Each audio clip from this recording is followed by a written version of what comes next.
క్రీస్తునందు సోదరి సోదరులారా, ప్రభువైన యేసుక్రీస్తు నామములో హృదయపూర్వక వందనాలండి. ముందుగా ఒక మంచి సమయాన్ని తండ్రైన దేవునికి ప్రభువైన క్రీస్తు ద్వారా కృతజ్ఞత స్తుతులు చెల్లిస్తున్నానండి. ఇందులో బాగున్నారండి. వాక్యం చదువుకొని ప్రార్థన చేసుకున్న తర్వాత పాఠం నుంచి బాగుంది. లోకరాసిన తర్వాత 16వ అధ్యాయం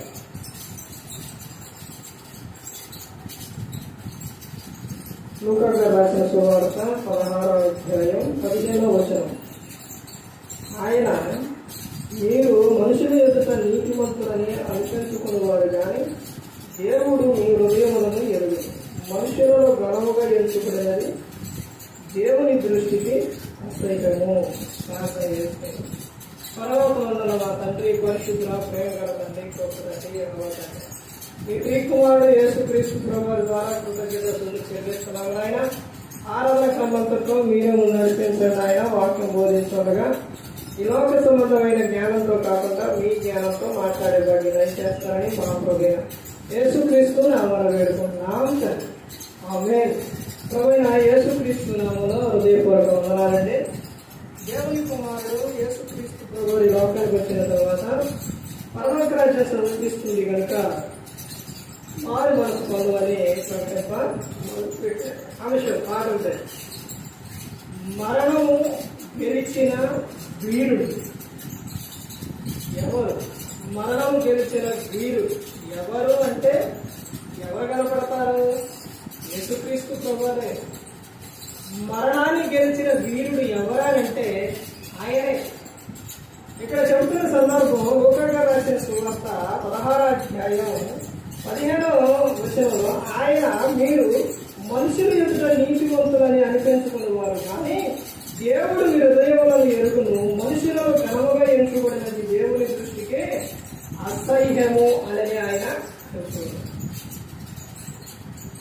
దేవుడు యేసుక్రీస్తు ప్రభువారిని ఈ లోకానికి పంపించినప్పుడు యేసుక్రీస్తు ప్రభువారు ఆయన దేవుని యందు భయభక్తులు కలిగి ఉన్నారు. రాసిన పత్రిక 5వ అధ్యాయం 7వ వచనంలో, శరీరధారి యొక్క దినములలో మహారోదనతోనూ వేదనతోనూ కన్నీళ్లతోనూ ఉన్నందున ఆయన అంగీకరింపబడిను. ఎవరంటే యేసుక్రీస్తు ప్రభువారు. యేసుక్రీస్తు ప్రభువారు తండ్రికి ఎలా ఉన్నారంటే ఆయన భయం కలిగి ఉన్నారు. దేవుని పట్ల ఆయన ఎలా ఉన్నారనంటే ప్రేమ కలిగి ఉన్నారు. ఆయన ఎప్పుడు కూడా తండ్రికి ఎదురు చెప్పలేదండి. చూడండి, ఇంకా యేసుక్రీస్తు ప్రభువారి గురించి చూస్తే లూకా రాసిన సువార్త 23వ అధ్యాయం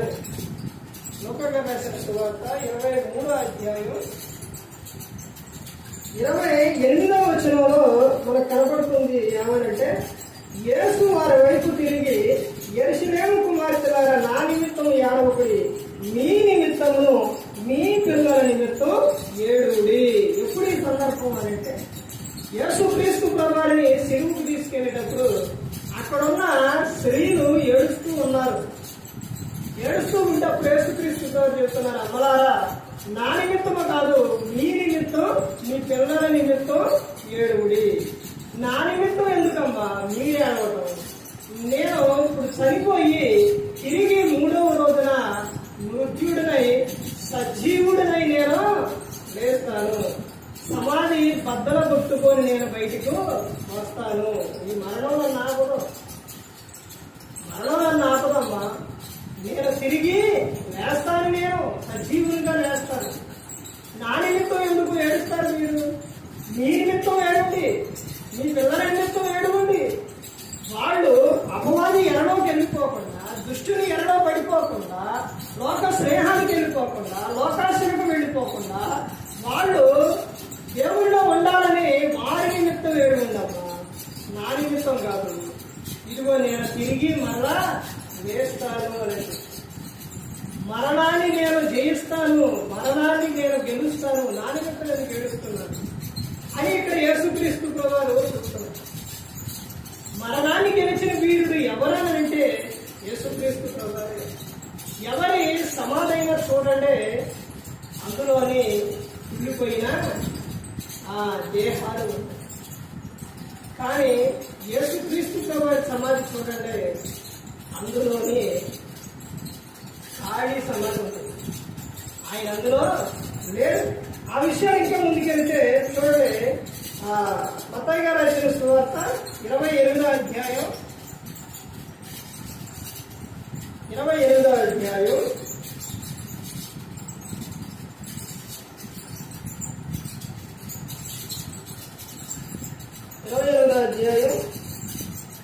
6వ వచనం చూస్తే, ఆయన ఎక్కడ లేడు, తాను చెప్పినట్టు ఆయన లేచి ఉన్నాడు, రాండి ప్రభు పండుకొనిన స్థలము చూచి త్వరగా వెళ్ళి ఆయన మృతుల నుండి లేచి ఉన్నాడని ఆయన శిష్యులకు తెలియజేయండి. ఇదిగో ఆయన గలిలయలోనికి మీకు ముందుగా వెళ్తున్నాడు, అక్కడ మీరు ఆయనను చూస్తూ ఇదిగో మీతో చెప్పితినెను.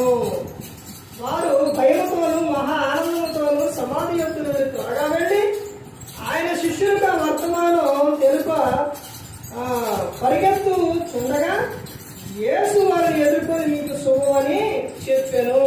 ఇక్కడ 6వ వచనంలో ఏమని చెబుతున్నారు? ఆయన ఇక్కడ లేడు, తాను చెప్పినట్టు ఆయన లేచి ఉన్నాడు. యేసుక్రీస్తు ప్రభువారు ఏదైతే ముందుగా చెప్పారో అదే చేశారు. ఆయన నేను తిరిగి లేస్తాను అని ఆయన చెప్పి ఉన్నారు. అదే విధంగా యేసుక్రీస్తు ప్రభువారు తిరిగి లేచారు. సమాధి ఆయన ఆపిందా? మరణం ఆయన ఆపిందా? ఆపలేదు. ఏది ఆపలేదండి ఆయన్ని. ఆయన ఎవరనుకున్నారు? శక్తివంతుడు. ఆయన సర్వశక్తివంతుడండి యేసుక్రీస్తు ప్రభువారు. సర్వాధికారం ఉన్న ఆయన. మరణాన్ని గెలిచిన వీరుడు ఎవరనంటే యేసుక్రీస్తు ప్రభువారే. ఎవరైనా గెలిచారు అనంటే మరణాన్ని ఎవరో గెలవరా, ఒక్క యేసుక్రీస్తు ప్రభువారే తిరిగి ఆయన లేచారు. ఆయన చెప్పినట్టే ఆయన తిరిగి లేచారు. అందుకని ప్రతి ఒక్కరూ గమనించుకోండి. ఇంకా వచనాలు చూస్తే ఇంకా చాలా ఉన్నాయి. ఈ గ్రంథాన్ని చదివితే మీకు ప్రతి ఒక్కరికి కూడా అర్థమవుతుంది. మన కోసం ప్రాణం పెట్టిన ఆయన, చనిపోయిన ఆయన, తిరిగి లేచిన ఆయన, ఆయన పట్ల ఎలా కలిగి ఉండాలండి, ఏ విధంగా కలిగి ఉండాలి. ఆయన తిరిగి లేకపోతే, తిరిగి పునరుద్ధానం అయ్యి లేవకపోతే మనకు పునరుద్ధానం లేదు. అంటే మనం తిరిగి లేచే అవకాశం లేదు. ఎందుకు ఆయన తిరిగి లేచారంటే యేసుక్రీస్తు ప్రభువారు మరణను తిరిగి లేపటానికే ఆయన చనిపోయి తిరిగి లేచారు. ఇది క్రైస్తవులుగా ప్రతి ఒక్కరూ తెలుసుకోవాలండి. ఎందుకనంటే రాకడ ఉంది. ఆ రాకడలో సమాధులు తెరవబడతాయి. దేహాలన్నీ కూడా సమాధుల్లో ఉన్న మొత్తం కూడా పైకి లేస్తారు. ఆ తర్వాత ఆత్మ వచ్చి ఎవరి దేహంలోకి వారికి వెళ్ళినప్పుడు, అన్ని మధ్యాహ్నానికి వెళ్ళినప్పుడు అక్కడ తీర్పు అనేది ఆల్చిన సమాజం మరి సముద్రంలో కలిపిన ఏది చేసినా కానీ మృతుడు తమ దేహాలను అలా ఒప్పజెప్పేస్తాయి. ఇది గ్రంథం చెప్తుంది, నేను చెప్పట్లేదు. అలా ఒప్పజెప్పినప్పుడు భూమి మీద ప్రతి ఒక్క ఆత్మ కూడా వారి దేహంలోనికి వచ్చి అందరూ అక్కడకు వెళతారు. యాహంగా రాసిన సువార్తలో ఉంటుంది. ప్రతి ఒక్కరూ కూడా సమాధిలో నుండి బయటకు వస్తారంట. ఎందుకో తెలుసండి? ఎలా వస్తారో వాళ్ళు వచ్చిన తర్వాత అసలు దేని నిమిత్తం బయటకు వస్తారంటే, కీడు చేసిన వారు, అంటే ఈ లోకంలో జీవించినప్పుడు కీడు చేసిన వారు తీర్పు పునరుద్ధానానికి బయటకు వస్తారు. మేలు చేసిన వారు జీవ పునరుద్ధానానికి బయటికి వస్తారు. కానీ అందరినీ లేపుతారు దేవుడు, అందరినీ లేపుతారు. ఆయన పక్షపాతి కాదు, అందరినీ ప్రేమిస్తున్నారు, అందరినీ లేపుతారు. కానీ బయటకు వచ్చిన తర్వాత నువ్వు చేసిన క్రియలను బట్టే ఉంటుంది. అంటే ఇప్పుడు వాళ్ళు మరణించాడు, ఏమి వెళ్ళిపోయారుగా. దశలోనికి రాసిన మొదటి పత్రిక 4వ అధ్యాయం 13వ వచనం చదవండి. ఆ అర్థం ఆడ ఉంటుంది. ఏమంటుందో తెలుసండి? బైబిల్ ప్రకారంగా వాళ్ళు మరణించలేదండి. మనిషి లోకంలో మరణించారు, చనిపోయారు అని అంటారు. కానీ వాళ్ళు మరణించలేదు, చనిపోలేదు. వాళ్ళు ఏం చేస్తున్నారంటే నిద్రిస్తున్నారు. ఏం చేస్తున్నారు? నిద్రపోతున్నారు. మన భాషలో చెప్పాలంటే నిద్రిస్తున్నారు. నిద్రించినప్పుడు నిద్రించిన వారు తిరిగి లేస్తారా లేదా? ఇప్పుడు సాయంత్రం అయిందనుకోండి, నైట్ అయిందనుకోండి, రాత్రులు వాళ్ళు నిద్రపోతారా లేదా? పోతారు. మరలా వాళ్ళు ఎప్పుడు లేస్తారు? ఉదయాన్నే లేస్తారు. అదే విధంగా ఈ భూమి మీద మనిషి తమ కాలం అయిపోయిన తర్వాత వాళ్ళు ఏం చేస్తున్నారంటే వాళ్ళు నిద్రలోకి వెళ్ళారు. వాళ్ళు నిద్రిస్తున్నారు. మరలా నిద్రించిన వారు మరలా వాళ్ళు తిరిగి లేస్తారు. నిద్రించిన వారు లెక్కలు ఉంటారండి, లేస్తారు. వాళ్ళు లేచినప్పుడు అప్పుడు తీర్పు అనేది జరుగుతుంది. దేహంతో జరిగించిన దానికి అది మంచివైనా సరే చెడ్డమైనా సరే క్రీస్తు న్యాయపీఠం ఎదుట నిలబడ్డప్పుడు దేహం నిమిత్తం ప్రతి ఒక్కరు కూడా లెక్క చెప్పవలసి. మరణాన్ని గెలిచిన వీరుడు ఎవరనంటే యేసుక్రీస్తు ప్రభువారు. సజీవుడిగా లేచారు, పునరుద్ధానుడయ్యి తండ్రి వద్దకు వెళ్ళారు. ఆయనలో జీవం ఉంది. ఆయన ద్వారానే మనందరము కూడా ఎక్కడ చేరతాం? పరలోకానికి. క్రీస్తు ద్వారానే పరలోకం.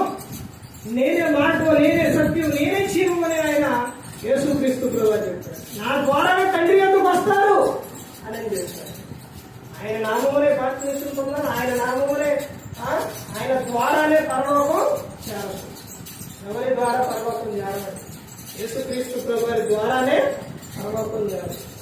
ఇక్కడ ఎలా ఉంటుందో తెలుసండి, యుగ యుగాలు సంతోషం, ఆనందంగా ఉంటుంది. ఇక్కడ ఎండకు తట్టుకోలేకపోతుంది, అక్కడ ఎండ ఉండదు. వర్షాకాలంలో వర్షం, చలికాలంలో చలి, ఇవన్నీ ఉంటాయి. ఇక్కడ అక్కడ ఏ ఉండవు. ఎప్పుడు కూడా అక్కడ ఆనందం, సంతోషమే ఉంటుంది అనమాట. నేను ఇక్కడ దేవుళ్ళలో ఉండడానికి కొద్దిగా కష్టమవుతుందేమో, ప్రార్థనకు రావడానికి కష్టమవుతుందేమో, కొంచెం ఓర్చుకున్నామంటే దేవుడిచ్చిన నీ ఆయుష్కాలం పూర్తి చేసుకుని అక్కడికి వెళ్ళిన తర్వాత నువ్వు యుగ యుగాలు తరతరాలు సంతోషంగా ఉంటావు. ఏడన్నకాలం అండి, 70 లేక 80 సంవత్సరాలు. 80 సంవత్సరాలు అవి అయిపోతూనే ఉంటాయి, అవి ఆగవు. కానీ ఈ జీవితకాలం మట్టికే నువ్వు నీ ఇష్టానుసారంగా జీవిస్తే, ఈ 70-80 సంవత్సరాలు నీ ఇష్టానుసారంగా జీవిస్తే అక్కడ యుగ యుగాలు తరతరాలు అగ్నిలో కావాలి. భయంకరంగా ఉంటుంది. ఈ అంటే తట్టుకోలేకపోతున్నాం, అవేం తట్టుకుంటాం. అందుకని ఆ అగ్నిలోనికి ఎవరో కూడా, ఆ నరకంలోనికి వెళ్ళకూడదని యేసుక్రీస్తు ప్రభువు లోకానికి వచ్చి మన కోసం శిలువలో ప్రాణం పెట్టారు.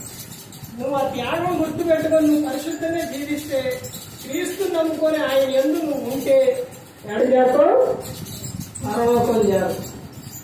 ఆయనతో పాటు ఉండాలంటే ఆయన సంఘంలో చేర్చబడాలి. సంఘంలో చేర్చబడాలంటే ఎలా అంటే బాప్తిసం ద్వారానే నువ్వు సంఘంలో చేర్చబడాలి. సంఘంలో ఎప్పుడైతే నువ్వు వచ్చావో, ఆయన ఎప్పుకు వచ్చావో ఆయన జీవగ్రంథంలో నీ పేరు రాసుకోవాలి. నీ పేరు ఎప్పుడైతే అక్కడ మెన్షన్ చేశారో నువ్వు దేవుని కుమారుడివి, కుమార్తెవే అయిపోయావు. దేవుని రాజ్యంలో నువ్వు చేరవేడు. స్కూల్లో పిల్లలు జాయిన్ చేయడం ఏం చేస్తారు? పేరు రాసుకున్నారు. వాడు ఒక రోజు మానేసిన, 2 రోజులు మానేసిన, ఒక వారం రోజులు మానేసిన, ఒక నెల రోజులు మానేసిన తర్వాత అయినా ఏం చేస్తారు? మరలా ఏం చేస్తారు? తీసుకుంటారు. కాకపోతే కొన్ని శిక్షలు పడతాయి. ఎలాగా? ఒక రోజు మానేసి 2 రోజులు మానేసి వెళ్తే కొడతారు, 1 దెబ్బ 2 దెబ్బలు. ఒక వారం మానేస్తే గట్టి కలుగుతారు. ఒక నెల రోజులు మానేస్తే పేరెంట్స్ తీసుకురావాలి. లేకపోతే జ్వరం వచ్చినా ఏదైనా వచ్చినా సర్టిఫికేట్ అయ్యి తీసుకురావాలి. కానీ అసలు వద్దు అంటారా? అందరూ. ఎందుకంటే అక్కడ జాయిన్ చేశారు, పేరు ఉంది కాబట్టి. అలాగే అక్కడ కూడా దేవుడు పరలోకంలో నీ పేరు అక్కడ రాశారు కాబట్టి నువ్వు ఇప్పుడు ఏదైనా అవసరం ఉంది, ఒక రోజు ఆడలో మానేసేవనుకోండి, లేకపోతే క్లాసుగా మానేసేవనుకోండి, ప్రార్థన చేయడం నువ్వు మానేసేవనుకోండి, ఏదైనా అవసరాన్ని బట్టి 1 రోజు 2 రోజులు అలా మానేసేవనుకోండి. తర్వాత నువ్వు మరలా ప్రార్థన చేసినా, మందిరానికి వెళ్ళినా నువ్వు మానేసావు, వద్దు, నువ్వు రావద్దంటారా? అందరూ అర్థమైందండి. నీ పేరు ఆల్రెడీ అక్కడ ఉంది, జీవగ్రంథంలో నీ పేరు ఉంది. ఆ పేరు ఎప్పుడు తుడిచేస్తారంటే పాపం చేసినప్పుడే తుడిచేస్తారు తప్ప వాళ్ళు తుడిచేయడం, ఆ పేరు తీసేయడం. పాపం చేస్తేనే తుడిచేస్తారు. అందుకని ప్రతి ఒక్కరూ కూడా గమనించుకోవాలి. పరలోకంలో జీవగ్రంథంలో పేరుంటే ఆడ యుగ యుగాలు తరతరాలు ఆనందంగా సంతోషంగా ఉంటాం. ఈ లోపల ఎంతకాలం అండి? క్షణికమైన జీవితం ఇది. ఇది మనం చూసుకోవడానికి వచ్చాం, ఇక్కడ ఉండిపోవడానికి రాలా.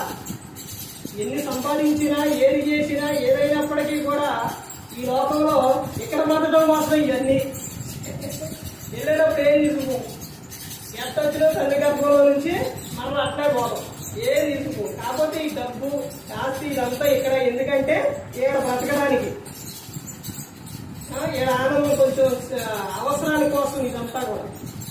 కానీ మనకు శాశ్వతమైన లోకం ఉంది, అదే పరలోకం. మన ఈ లోకం కాదు. మీది రాడిపాలెం అనుకున్నారా? కాదు. రాడిపాలెంలోని మిమ్ములను చూసి ఊరు కొన్ని రోజులే ఉండి మరలా అక్కడికి వచ్చేయిందని ఈయన పంపించిందంటే కొన్ని రోజులు ఉండవని. ఇప్పుడు నన్ను కూడా అంతే, వేదపురంలో కొన్ని రోజులు ఆయన ఉండు, కొన్ని సంవత్సరాలు ఉండు, తర్వాత మళ్ళా అక్కడ అసలు ప్లేస్కి నువ్వు వచ్చేయనని చెప్తారు. లోకం శాశ్వతం కాదండి, మన పరలోకం. పరలోకం అండి. మనం అక్కడి నుంచి వచ్చినాం, మనం ఎక్కడ పోవాలి? అక్కడికే పోవాలి. ఇప్పుడు కేరళ ఎల్లు, అమెరికా ఎల్లు చూసి రావడానికి అందుకుపోతావా? మరలా తిరిగి ఎక్కడ రావాలి? మన నివాసం ఏదో అక్కడికి రావాలి. వస్తాం, అక్కడే పోయిన చోట చూసి రావడానికి పోయిన చోట ఉంటావా? ఉండవు. అలాగే మనం ఇక్కడ ఎందుకు వచ్చామంటే చూడటానికి వచ్చాం, కొన్ని రోజులు ఉండటానికి వచ్చాం ఈ లోకానికి. తర్వాత వెళ్ళిపోతాం ఎక్కడికి? పరలోకం. అది మన ఊరు. ఈ ఊరు కాదు, అది ఏ రమ్మడం కాదు, ఇది రాజపాలెం కూడా కాదు. ఏ ఊరు అంటే మనే పరలోకం. అక్కడ మనకు ఒక ఆయన మనకు ఆధారం, మననే కాపాడాయన, రక్షించాయన, మనకు అండా తోడు. మనకు ఒక ఆయన ఉన్న, ఆయన ఎవరనంటే యేసుక్రీస్తు ప్రభువారు. ఆయన ద్వారానే మనం పరలోకం చేరతాం, ఆయనతో పాటు ఉంటాం. ఒక ప్రాంతానికి వెళ్ళినప్పుడు అక్కడ ఎవరు తెలియకపోతే ఏం చేస్తాం? మన పరిస్థితి ఎక్కడుందంటారు? అటు తిరగాలి, ఎవరు తెలియదు, ఏం చేయాలో తెలియదు. అదే ఒక వ్యక్తి తెలిస్తే ఆ వ్యక్తి అవన్నీ చూపిస్తారు, అన్ని అవసరం చూస్తూ ఉన్నంత కాలం అక్కడ సంతోషంగా ఆయనతో పాటు ఉంటుంది. అలాగే మనకు ఒక ఆయన ఉన్నాం, ఆయనే యేసుక్రీస్తు ప్రభువారు. మనకు ఆయన అండగా తోడుగా ఉన్నప్పుడు మనకి ఏ చింత, ఏ దిగులు, ఏది కూడా అవసరం. మరణం గెలిచిన వీరుడు. ఎందుకంటే మరణంలో నుంచి మన్నే ఆయన తిరిగి లేపడానికి ఆయన పునరుత్థానుడు అయింది. ఎందుకంటే మనలను కూడా లేపడానికి ఆయన తిరిగి లేచి ఉన్నారు. ప్రతి ఒక్కరు గమనించుకోవాలండి. ఏ ఒక్కరు కూడా నశించి నరకానికి వెళ్ళిపోకూడదని యేసుక్రీస్తు ప్రభువు ఈ లోకానికి వచ్చి మనందరి కోసం శిలువలో తన ప్రాణాన్ని పెట్టి ఉన్నారు. మరి ఈ విధంగా నిలబెట్టి మాట్లాడించిన తండ్రి దేవుడికి కృతజ్ఞతలు చెల్లిస్తూ ఇంతవరకు శ్రద్ధగా ఉన్న మీకు ప్రభు చేస్తున్న హృదయపూర్వక వందనాలు చెల్లిస్తూ ఈ మాట ముగిస్తున్న అందరికీ వందనాలు.